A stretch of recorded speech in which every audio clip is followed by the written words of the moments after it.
Hello student, ये हमारा 5th lecture होगा क्लास 8 के लिए। चैप्टर 1 रेशनल नंबर है।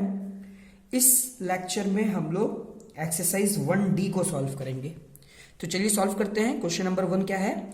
Fill in the blanks and name the used property also. मतलब कि ये जो दिए गए ब्लैंक्स हैं इन्हें फिल करना है और इनकी प्रॉपर्टी भी बतानी है।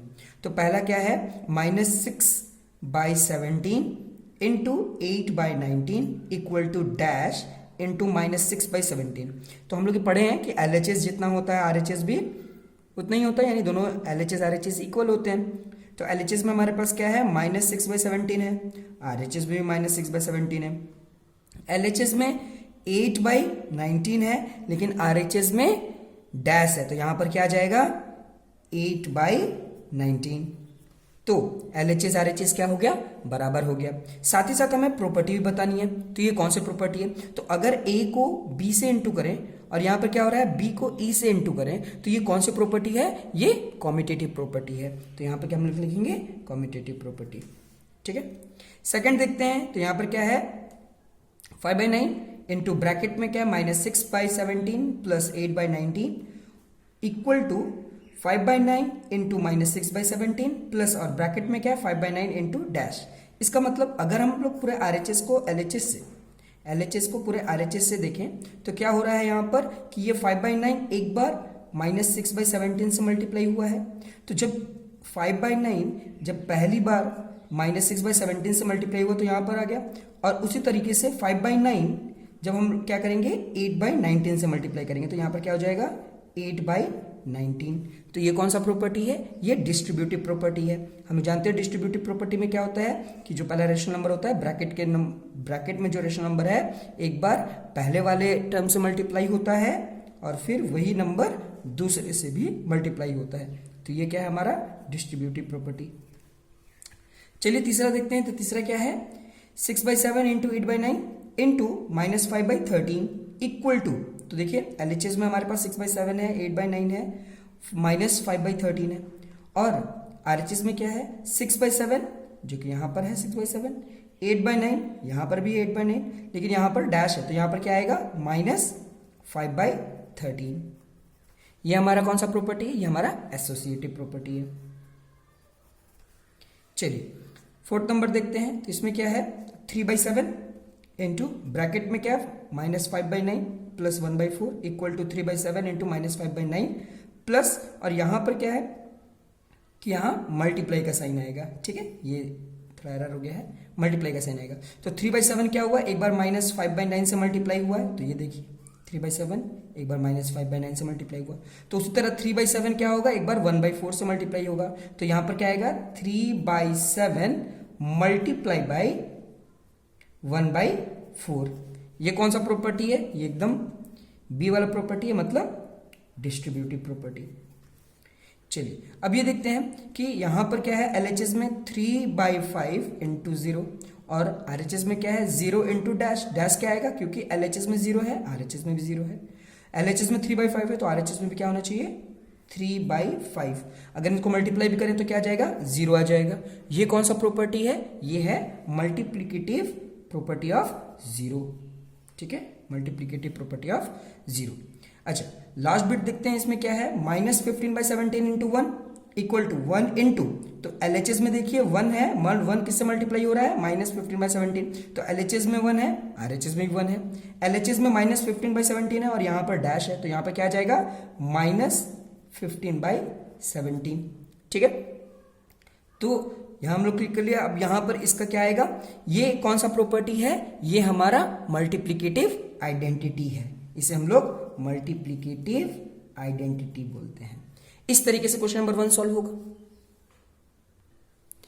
चलिए क्वेश्चन नंबर 2 सॉल्व करते हैं। क्वेश्चन नंबर 2 क्या है? Verify the property. ठीक है, दिया गया है यहां पर प्रॉपर्टी, उसको वेरीफाई करना है for the following rational number. हम लोग को रेशनल नंबर दिए गए हैं और इस प्रॉपर्टी को हमें क्या करना है? वेरीफाई करना है। तो ये कौन सा प्रॉपर्टी है? तो देखिए A/B into C/D equal to C/D into A/B। मतलब हम लोग जानते हैं कि A into B equal to B into A। ये कौन सा प्रॉपर्टी है?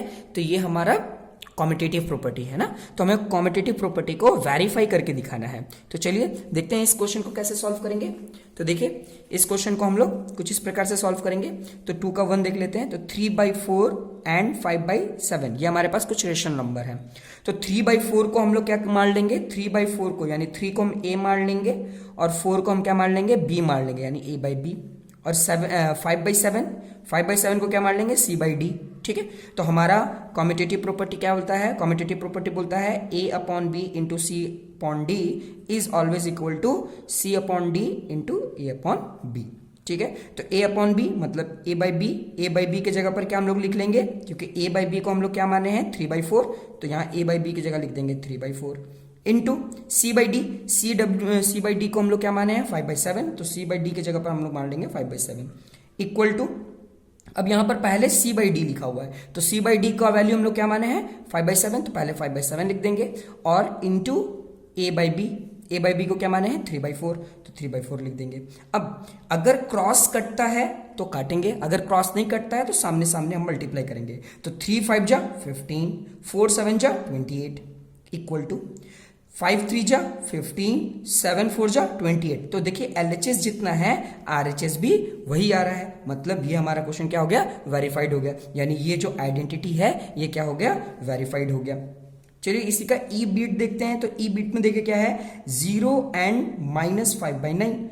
अब यहाँ पर 0 रेशनल नंबर के फॉर्म में नहीं है, तो पहले हम इसे रेशनल नंबर के फॉर्म में लिखेंगे। तो रेशनल नंबर के फॉर्म में लिखने के लिए क्या करना होगा, बस नीचे 1 लगा देना होगा, तो ये p/q के फॉर्म में हो गया। ठीक है, और डिनोमिनेटर 0 के बराबर नहीं है, तो ये एक रेशनल नंबर है एंड -5/9। ठीक है, तो यहाँ पर भी क्या करेंगे, हम इसको a/b के फॉर्म में समझ लेंगे कि ये हमारा a है और ये हमारा b है, और ये हमारा क्या हो जाएगा c और d। तो देखिए इसको कैसे सॉल्व करेंगे, तो ये देखिए हम लोग ने लिख लिया a/b और c/d का वैल्यू लिख लिया। अब हमारा जो कॉम्यूटेटिव प्रॉपर्टी है वो क्या है, a/b into c/d equal to c/d into a/b।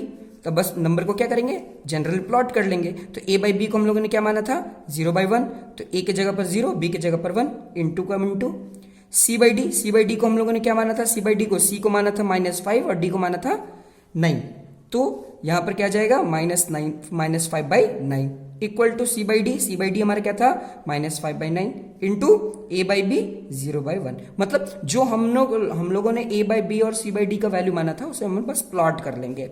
अब मल्टीप्लाई करते हैं, देखिए क्रॉस तो नहीं कट रहा है, तो सामने सामने मल्टीप्लाई करेंगे। 0 को -5 से इंटू करेंगे तो क्या आ जाएगा, 0 आएगा। मैंने बताया है कि किसी भी नंबर को अगर 0 से मल्टीप्लाई करते हैं तो क्या आ जाएगा, 0 आ जाएगा। 1 × 9 9 इक्वल टू -5 × 0, यह आ जाएगा 0, क्योंकि 0 के पास कोई भी माइनस और प्लस का साइन नहीं होता। 9×1 = 9। यहां पर भी देखिए LHS क्या हो गया, RHS के बराबर हो गया। तो इस तरीके से ये भी सॉल्व हो गया। आप इस तरह के और जो भी बिट्स हैं उसको आप सॉल्व कीजिएगा, और जो भी डाउट होगा वो कमेंट में पूछ लीजिएगा। चलिए क्वेश्चन नंबर 3 सॉल्व करते हैं। Verify the property. हमारे पास कुछ प्रॉपर्टी दिए गए हैं और नीचे दिए गए रेशनल नंबर के आधार पर उस प्रॉपर्टी को सॉल्व करना है। तो ये हमारे पास कौन सा प्रॉपर्टी है, तो ये हमारा एसोसिएटिव प्रॉपर्टी है। हम लोगों ने पढ़ा है लेक्चर क्लास में कि a/b इंटू c/d ब्रैकेट में है इंटू e/f।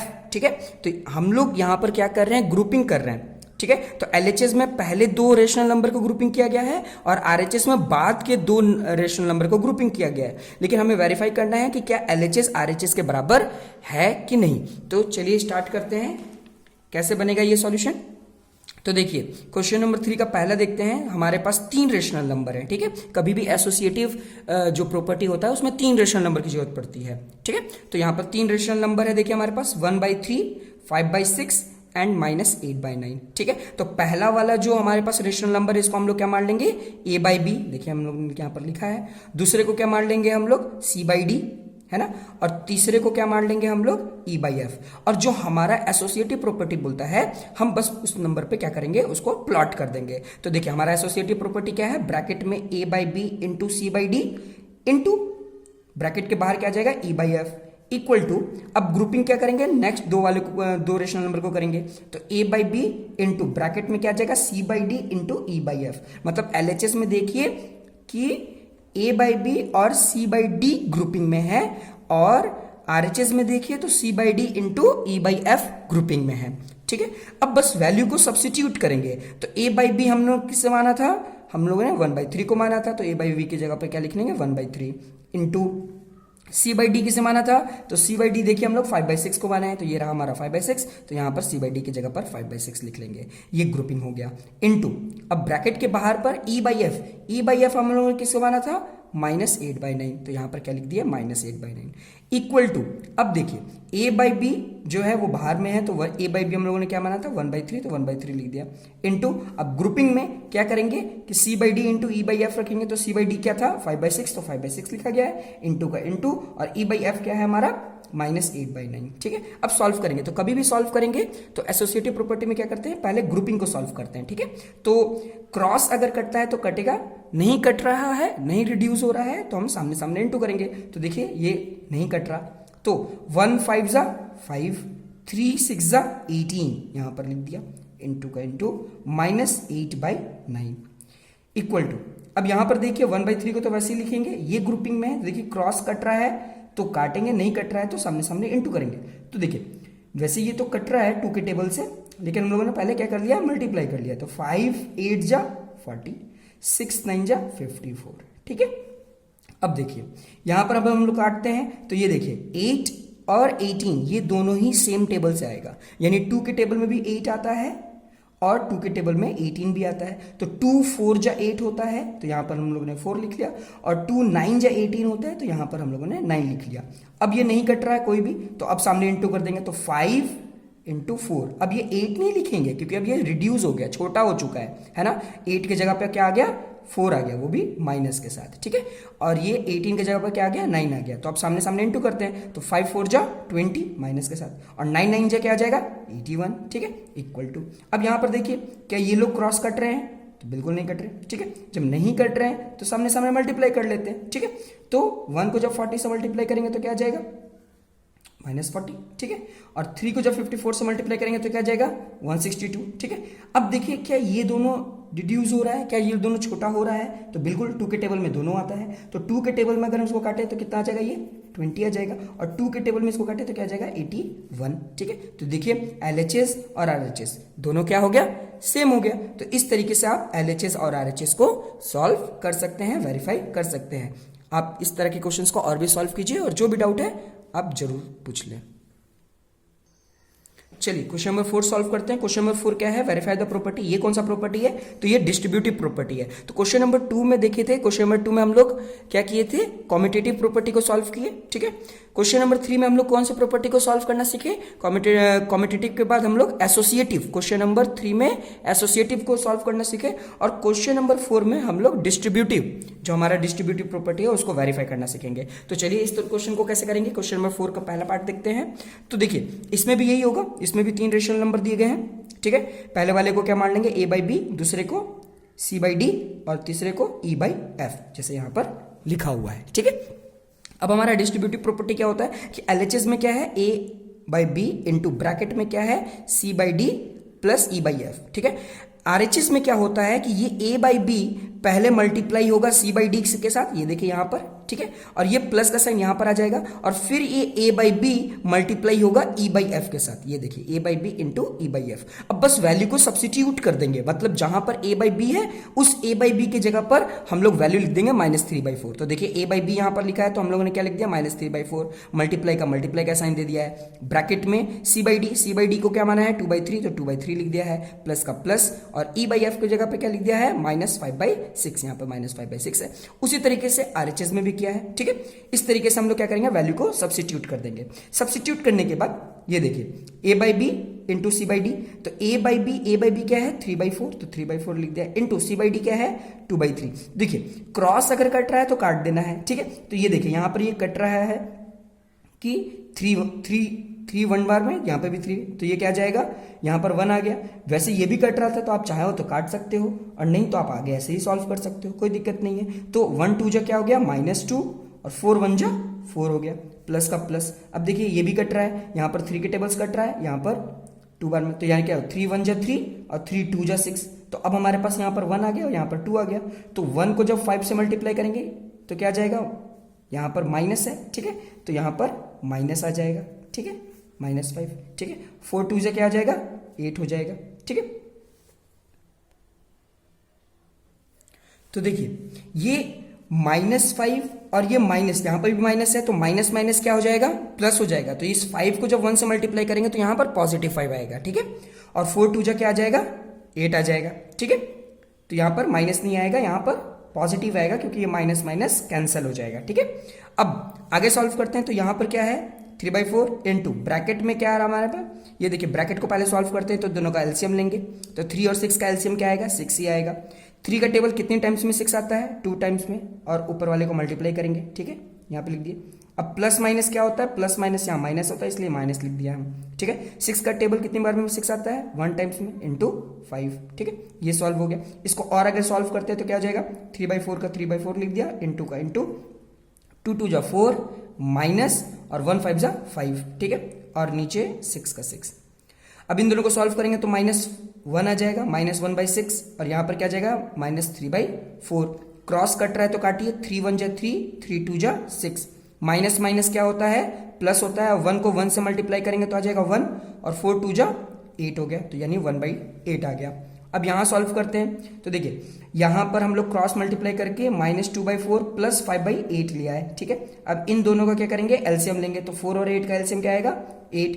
दोनों का एलसीएम क्या आ गया, 8। 4 का टेबल कितनी टाइम्स पढ़ते हैं कि 8 आ जाए, 4 का 2 टाइम्स, यानी 2 इंटू -2, क्योंकि यहाँ पर डिनोमिनेटर में क्या है, न्यूमरेटर में क्या है, -2, प्लस का प्लस। 8 का टेबल कितने टाइम्स में 8 आता है, 1 टाइम्स में, तो 1 इंटू 5, तो यहाँ पर 1, और न्यूमरेटर में जो 5 है। सॉल्व करते हैं तो माइनस माइनस क्या होगा, सॉरी 2 को जब 2 से इंटू करेंगे तो क्या जाएगा 4, और क्योंकि ये माइनस है यहाँ पर तो यहाँ पर माइनस कैरी हो जाएगा। 1 5 जा 5, प्लस माइनस करेंगे तो क्या जाएगा, माइनस माइनस करेंगे, यानी 4 और 5 माइनस करेंगे तो क्या जाएगा, 1 आ जाएगा, और प्लस का साइन बड़ा है। यानी यहाँ पर भी हम लोग क्या किए कि जो डिस्ट्रीब्यूटिव प्रॉपर्टी है उसमें भी LHS और RHS को सेम लेकर आए। तो इस तरीके से भी क्वेश्चन सॉल्व होगा, और बचे हुए क्वेश्चंस को आप सॉल्व कीजिए। चलिए क्वेश्चन नंबर 5 सॉल्व करते हैं। क्वेश्चन नंबर 5 में क्या है, फाइंड द मल्टीप्लिकेटिव इनवर्स या reciprocal of each of the following. या तो मल्टीप्लिकेटिव इनवर्स बोलिए या तो रेसिप्रोकल बोलिए, है ना। तो इनका हमको ये रेसिप्रोकल निकालना है। अब ये रेसिप्रोकल का मतलब क्या होता है, रेसिप्रोकल का मतलब होता है उल्टा, यानी यहां पर जो A/B है तो हम इसे उल्टा कर देंगे, मतलब ये 4 चला जाएगा ऊपर और 3 आ जाएगा नीचे। तो देखिए इसको कैसे करते हैं सॉल्व, तो ये देखिए -3/4 है ना, तो -3/4 का लिखेंगे the multiplicative inverse of -3/4 is 4/3। अब देखिए यहां पर न्यूमरेटर में क्या है, न्यूमरेटर में 3 है और डिनोमिनेटर में क्या है, 4 है। तो जब हम मल्टीप्लिकेटिव इनवर्स करेंगे तो जो न्यूमरेटर है, सॉरी जो डिनोमिनेटर है वो न्यूमरेटर बन जाएगा, और जो न्यूमरेटर है वो डिनोमिनेटर बन जाएगा। यानी जो ऊपर में रहेगा उसे हम नीचे लिख देंगे, और जो नीचे रहेगा उसे हम ऊपर लिख देंगे। तो देखिए यहां पर लिखा हुआ है -3/4 इज, जो नीचे था उसको लिख दिया ऊपर, और जो ऊपर था उसे लिख दिया नीचे। लेकिन एक बात ध्यान दें, कभी भी माइनस, क्योंकि अगर हम लोग लिखते हैं 4/-3, क्योंकि -3 तो नीचे है, आ जाएगा, ठीक है, ये -3 तो नीचे आ जाएगा, तो हम लोग क्या करेंगे, इसे स्टैंडर्ड फॉर्म करके ये माइनस का साइन क्या कर लेते हैं, ऊपर ही ले आते हैं, ठीक है। तो माइनस कभी भी नीचे नहीं रहेगा। उसी तरह इसको भी देखिए क्या है एफ में, -4/-5, तो माइनस माइनस पहले कट गया तो अब क्या आ गया 4/5, ठीक है। तो अब लिखेंगे द मल्टीप्लिकेटिव इनवर्स ऑफ 4/5, तो क्या हो गया 5/4, मतलब जो डिनोमिनेटर था वो न्यूमरेटर बन गया और जो न्यूमरेटर था वो डिनोमिनेटर बन गया था, ठीक है। तो ये इस तरीके से क्वेश्चन नंबर 5 भी सॉल्व हो जाएगा। आप कोशिश कीजिए, आपसे जरूर बन जाएगा। चलिए क्वेश्चन नंबर 6 देखते हैं। क्वेश्चन नंबर 6 क्या है, फाइंड द प्रोडक्ट। प्रोडक्ट का मतलब क्या होता है, मल्टीप्लाई। तो यहां पर 2 रेशनल नंबर दिए गए हैं, 5/13 एंड 26/35। तो इस एंड की जगह पर क्या करेंगे, मल्टीप्लाई का साइन लाएंगे, ठीक है। तो ये देखिए कैसे बनेगा ये क्वेश्चन, 5/13 एंड 26/35, ठीक है। तो 5/13 का 5/13 लिखे, एंड की जगह मल्टीप्लाई का साइन दिए, 26/35 लिख दिए, ठीक है। अब ये देखिए क्रॉस कट रहा है तो काटेंगे, ठीक है। 5 के टेबल और 35 दोनों का दोनों 5 के टेबल में आता है, तो 5 1 जा 5 और 5 7 जा 35, ठीक है। और यहां पर 13 और 26 है, 13 1 जा 13 और 13 2 जा 26। अब हमारे पास क्या बचा, यहां पर बचा ऊपर न्यूमरेटर में 1, नीचे भी 1, इंटू ऊपर क्या बचा है 2 और नीचे क्या बचा है 7। अब क्रॉस कट रहा है तो काटिए, नहीं कट रहा है तो सामने सामने मल्टीप्लाई, तो 2 1 जा 2, 1 इंटू 7 7, तो आंसर आ गया 2/7। उसी तरह देखिए एफ बीट भी देखिए 5/16 एंड 32/45, तो 5/16 का 5/16 लिखे, एंड की जगह मल्टीप्लाई का साइन दिए और 32/45 क्रॉस कट रहा था बिल्कुल, क्योंकि दोनों ही सेम टेबल से आ रहा है, तो 5 1 जा 5, 5 9 जा 45, दोनों को ही सेम टेबल से काट सकते हैं। ऐसा नहीं है कि इसे 5 से काटेंगे और इसे 3 से काटेंगे। अगर आपको काटना है तो दोनों सेम टेबल से ही डिड्यूस होगा, ठीक है। 5 1 जा 5, 5 9 जा 45। यहाँ पर भी देखिए मैंने डायरेक्ट 16 के टेबल से ही काट दिया, आप 2 से भी स्टार्ट कर सकते थे, छोटे से भी स्टार्ट कर सकते थे। तो 16 1 जा 16 और 16 2 जा 32।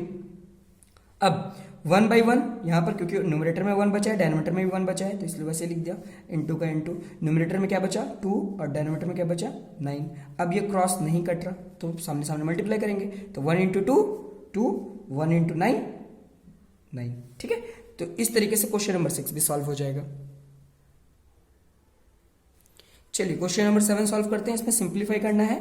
यहाँ पर 3 रेशनल नंबर दिए गए हैं और इनको रिड्यूस करके एक छोटा लेके आना है। तो किस तरीके से ये सॉल्व होगा, तो देखिए यहाँ पर हमारे पास 3 रेशनल नंबर हैं, 8/15 इंटू 33/40 इंटू -6/11। अब देखिए जितना क्रॉस कट रहा है, जितना छोटा हो सकता है हम लोग करेंगे। तो देखिए किस तरीके से मैंने डिड्यूस किया है। 8/15 का 8/15 लिखा, 33/40 को 33/40 लिखा, -6/11 को -6/11 लिखा। अब ये देखिए 8 और 40 इन ये दोनों ही सेम टेबल से कट जाएंगे। तो ये देखिए 8 1 जा 8 और 8 5 जा 40, तो मैंने यहाँ पर 1 लिख दिया और यहाँ पर 5 लिख दिया। ये देखिए इन दोनों में किस तरीके से कटेगा। अब ये देखिए यहाँ पर इन दोनों को हम लोगों ने काटा है। ये देखिए 11 1 जा 11 और 11 3 जा 33, देखिए ये भी छोटा हो गया, ठीक है। अब इसको और इसको हम कैसे काटेंगे, 3 के टेबल में 3 2 जा 6, 3 2 जा 6 और 3 5 जा 15। तो इस तरीके से आप कोई भी एक दूसरे को, लेकिन हमेशा क्रॉस ही कटेगा। पहले वाले का न्यूमरेटर दूसरे वाले का डिनोमिनेटर से ही कटेगा। तो जैसे इन दोनों को मैंने काटा, फिर मैं इन दोनों को काटा हूं और फिर इन लोगों को मैं डिड्यूस किया हूं, छोटा किया हूं। तो क्या बचा, पहला वाला में रेशनल नंबर जब छोटा हुआ तो क्या बचा 1/5 इंटू, यहां पर क्या बचा है 3/5 इंटू, यहां पर क्या, क्योंकि माइनस का साइन था इसलिए यहां पर -2/1। अब क्या और छोटा हो रहा है, बिल्कुल नहीं, अब कोई नहीं कट रहा। डिनोमिनेटर नहीं कट सकता, कभी भी कटेगा तो पहले वाले का न्यूमरेटर दूसरे वाले का डिनोमिनेटर से ही डिड्यूस किया जा सकता है। अब बस क्या करेंगे, सिंपली सामने सामने मल्टीप्लाई करेंगे। तो 1 इंटू 3 3 और 3 2 जा 6 और माइनस है इसलिए -6, 5 5 जा 25, 25 इंटू 1 25, तो आ गया -6/25। तो इस तरीके से क्वेश्चन को सॉल्व करते हैं। अगर f को देखिए तो -7/12 इंटू 24/35 इंटू -1/3। अब यहाँ पर भी क्रॉस काटना है। ये देखिए 7 और 35 दोनों सेम टेबल से आता है। 7 1 जा 7, 7 5 जा 35, ठीक है। अब ये देखिए 12 और 24, 12 1 जा 12 और 12 2 जा 24, ठीक है। इसको और छोटा नहीं किया जा सकता इसलिए इसको ऐसे ही छोड़ दिया।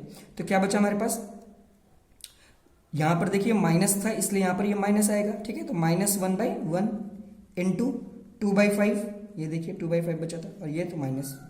अब देखिए माइनस माइनस क्या हो जाएगा, प्लस हो जाएगा। अब इन सबको मल्टीप्लाई करते हैं तो 1 इंटू 2 2 और 2 1 जा 2, यहाँ पर 2 ही आ गया। अब ये देखिए 1 इंटू 5 5 और 5 3 जा 15, यानी 2/15। इस तरीके से ये क्वेश्चन सॉल्व होगा। चलिए क्वेश्चन नंबर 8 सॉल्व करते हैं। क्या है, simplify by using property. Property की मदद से हमें क्या करना है, क्वेश्चन को सिंप्लीफाई करना है। तो चलिए देखते हैं इस तरह के क्वेश्चन कैसे सॉल्व करेंगे। तो ये देखिए हमारे पास क्वेश्चन है 2/5 इंटू -3/7 -1/14 -3/7 इंटू 3/5। तो सबसे पहले हम लोग क्या करेंगे कि देखेंगे इन सब में कॉमन जो रेशनल नंबर है वो कौन सा है। तो कॉमन रेशनल नंबर क्या रहा है, एक -3/7 यहाँ है, एक -3/7 यहाँ पर भी है, ठीक है। ये दोनों है -3/7। तो अगर हम लोग क्या करेंगे सबसे पहले कि जिनमें भी ये -3 कॉमन आ रहा है उसको एक तरफ कर लेंगे। तो देखिए ये -3/7 मल्टीप्लाई हो रहा है 2/7 के साथ, ये इसका एक पेयर है, और ये -3/7 मल्टीप्लाई हो रहा है 3/5 के साथ, ये एक पेयर है। तो इन दोनों को एक तरफ कर लेंगे और इसको हम लोग क्या करेंगे, हम लोग पीछे भेज देंगे। तो ये देखिए कि इस पेयर में से और इस पेयर में से -3/7 को क्या किया गया, कॉमन निकाल लिया गया। ये देखिए यहाँ पर -3/7 को कॉमन निकाल दिए। ब्रैकेट में क्या बचा, क्योंकि -3/7 मल्टीप्लाई हो रहा था 2/5 के साथ, इसलिए ये 2/5 यहाँ पर आ गया। और ये देखिए -3/7 किसके साथ मल्टीप्लाई हो रहा था, 3/5 के साथ, तो ये जो 3/7 है वो यहाँ पर आ गया, तो ये 3/5 यहाँ पर आ गया प्लस के साथ, ठीक है, क्योंकि यहाँ पर क्या चीज का साइन है, प्लस का साइन है, ठीक है, ये भी प्लस का साइन है, तो यहाँ पर ये प्लस आ गया इसके साथ, ठीक है। और ये -1/14 जो था वो पीछे चला गया, इसको पीछे कर दिया गया, ठीक है। पहले हम लोग इसको सॉल्व करेंगे, तो -3/7 इंटू, पहले इसको सॉल्व करते हैं, तो दोनों का डायमीटर सेम है, तो एक सिंगल लिखेंगे, 2 + 3 5, 5/5 क्या हो जाएगा, 1 हो जाएगा, 1/1 -1/4, ठीक है। अब डिस्ट्रीब्यूटिव प्रॉपर्टी से, यानी एक तरह से हम लोग बोल सकते हैं डिस्ट्रीब्यूटिव लॉ भी लगाया गया इसमें। अब इनको सॉल्व करते हैं तो क्या हो जाएगा, ये हमारा 1 से मल्टीप्लाई करेंगे तो क्या आ जाएगा, -3/7 और -1/14। जब इसे सॉल्व करेंगे, क्योंकि ये दोनों का डायमीटर सेम नहीं है, तो पहले दोनों का डायमीटर सेम करने के लिए क्या करना पड़ेगा, एलसीएम लेना होगा। तो 7 और 14 का एलसीएम क्या आ जाएगा, 14, तो यहाँ 14 लिख दिए, ठीक है। 14 लिखने के बाद 7 का टेबल कितनी बार पढ़ने पे 14 आता है, 2 बार, इंटू -3, ठीक है।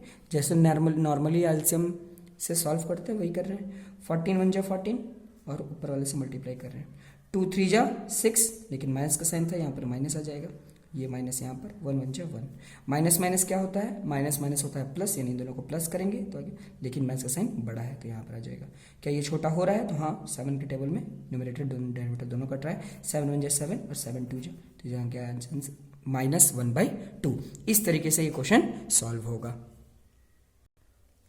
चलिए क्वेश्चन नंबर 9 सॉल्व करते हैं। क्वेश्चन नंबर 9 क्या है, multiply 5/13 by the reciprocal of -10/39। मतलब हमको मल्टीप्लाई करना है रेसिप्रोकल ऑफ -39 से, ठीक है। तो इस क्वेश्चन को कैसे करेंगे, तो देखिए क्या होगा कि हमें मल्टीप्लाई करना था 5/13 को रेसिप्रोकल ऑफ -10/39 से, ठीक है। तो -10/39 का रेसिप्रोकल क्या होगा, तो मैंने अभी बताया था, रेसिप्रोकल मतलब क्या होगा, जो न्यूमरेटर है उसको कर लेंगे हम लोग डेनोमिनेटर, और जो डेनोमिनेटर है उसको कर लेंगे न्यूमरेटर। लेकिन माइनस कभी भी डेनोमिनेटर में नहीं होता, तो उसे स्टैंडर्ड फॉर्म करके ऊपर ही रखेंगे। तो अगर इसको रेसिप्रोकल मतलब उल्टा करते हैं तो क्या हो जाएगा, 39/10, ठीक है, और ये माइनस का साइन वैसे ही रहेगा। अब यहाँ पर क्वेश्चन में क्या बोला गया था कि 5/13 को मल्टीप्लाई करना है रेसिप्रोकल ऑफ -10/39 से। तो देखिए 5/13 को मल्टीप्लाई कर रहे हैं -39/10 से, तो देखिए क्रॉस कट रहा है, तो 5 × 1 = 5 और 5 × 2 = 10, ठीक है। 13 × 1 = 13 और 13 × 3 = 39। तो हमारे पास क्या बचा, यहाँ पर 1/1 है, तो यहाँ पर 1/1 लिख दिया, इंटू का इंटू, ये माइनस इसको भी मिल जाएगा, यानी क्या हो जाएगा -3 और नीचे 2 है। अब क्या क्रॉस कट रहा है, नहीं कट रहा है, तो सामने सामने मल्टीप्लाई कर देंगे। तो -1 को -3 से मल्टीप्लाई करेंगे तो आ जाएगा -3, 1 × 3 3, 1 × 2 2, यानी आंसर क्या आ गया, -3/2। ये हमारा क्वेश्चन 9 है, ठीक है। क्वेश्चन नंबर 10 भी सिमिलरली ऐसे ही सॉल्व होगा, ठीक है। आप खुद से इसको प्रैक्टिस कीजिएगा, और डाउट होगा तो आप कमेंट करके पूछ लीजिएगा। चलिए क्वेश्चन नंबर 11 सॉल्व करते हैं। क्वेश्चन नंबर 11 में क्या है कि is 0/7 is the multiplicative inverse of 1 whole 3/7। हमसे पूछा जा रहा है कि क्या 0/7 जो है क्या वो मल्टीप्लिकेटिव इनवर्स है 1 होल 3/7 का। तो देखिए इस क्वेश्चन को कैसे सॉल्व करेंगे, तो देखिए इस क्वेश्चन को सॉल्व करेंगे कि है जो हमारे पास ये मिक्स्ड फ्रैक्शन है, पर इसको हम प्रॉपर कर लेंगे। तो 1 × 7 + 3, यानी 1 7 = 7, ठीक है, 7 × 3 10, ठीक है। तो क्या आ गया 10/7, देखिए मैंने यहाँ पे करके दिखाया है। अब 0/7 को 0.7 है, यानी 0.7 है। अगर इसको हम p/q के फॉर्म में लिखें, तो अगर यहाँ से हम पॉइंट हटाते हैं तो क्या आ जाएगा, नीचे 10 आ जाएगा, तो यहाँ पे क्या हो जाएगा 7/10, ठीक है। ऑल्सो अब हमारे पास जो पहला रेशनल नंबर था वो क्या था 10/7, और जो दूसरा क्या है 7/10। तो हमसे पूछा गया था कि क्या 0/7 मल्टीप्लिकेटिव इनवर्स है 1 होल 3/7 का। तो मल्टीप्लिकेटिव इनवर्स का मतलब क्या हुआ, रेसिप्रोकल, ठीक है। तो अगर हम लोग रेसिप्रोकल करके इनटू कर रहे हैं तो 10 × 1 = 10 आ जा रहा है, ठीक है, 7 × 1 = 7, यानी इससे कट क्या आ जा रहा है 1 आ जा रहा है। इसका मतलब कि ये बात सही है कि 0.7 जो है वो मल्टीप्लिकेटिव इनवर्स है किसका 1 होल 3/7 का, क्योंकि हमारा जो आंसर है वो क्या जा रहा है 1 आ जा रहा है, ठीक है। तो इस तरीके से ये क्वेश्चन भी सॉल्व होगा।